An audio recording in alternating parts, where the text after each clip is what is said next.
What a difference a few months make. After I recorded the video for the original Famicom Detective Club game, Nintendo announced and released a new sequel to the series. Famicom Detective Club has never been hotter. And that's not even sarcasm. Oddly, Famicom Detective Club Part 2 is a prequel to the original Famicom Detective Club. Your character is attempting to find their long-lost parents and meets a private detective who becomes their mentor. The game takes place in 1986, 2 years before the events of the first game. And it opens quickly. The original game was a bit of a slow burn, as you poked around trying to find clues to your own memory and investigated a curse in a town. Here, the investigation begins with a dead high school student. Investigating what happened leads you to the story of a ghost girl who appears behind people when they look into a particular mirror at the school. And this ghost might be related to another murder that happened 15 years before. Famicom Detective Club Part 2 feels weirdly scaled down compared to the original game.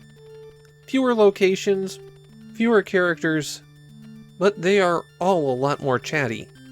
I played for an hour and 15 minutes, using a walkthrough, and I didn't reach the end of the first disc.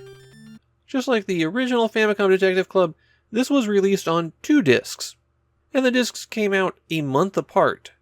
So if you bought this when it came out, you'd have to wait until June 30th to resolve that cliffhanger. Now getting back to the scale of the text, there's a lot of times here where you're going to have long conversations with people. Like over 10 minutes long, even if you're speeding through it. These people really love to talk. Famicom Detective Club Part 2 is a standard command adventure in the style that was fashionable at the time. You get your list of verbs, you pick one, and then you might have to pick what to do that action to. I did like that they combined look and examine into one command in this game. In these mystery games, it's often a bit ambiguous which one you should use, so smashing them together helps out. Still, 90% of the time, the action you're going to be picking is ask. It's just the way this game works. The game's story was apparently inspired by Dario Argento movies, particularly Deep Red and Suspiria. Honestly, I don't see a lot of similarity myself, but I'm not going to say that Yoshitaka Sakamoto, who wrote the scenario, was incorrect about his own inspirations. Unfortunately, Famicom Detective Club Part 2 bombed pretty hard. Sales, even through the disc rewriter, were abysmal. It didn't help that Nintendo barely promoted it. However, over the years, it's gained quite a reputation. The game has now been remade 3 times, once for the Super Famicom, once for the Game Boy Advance, which is kind of a port of this version, and of course once for the Switch. And it's become a beloved classic in Japan.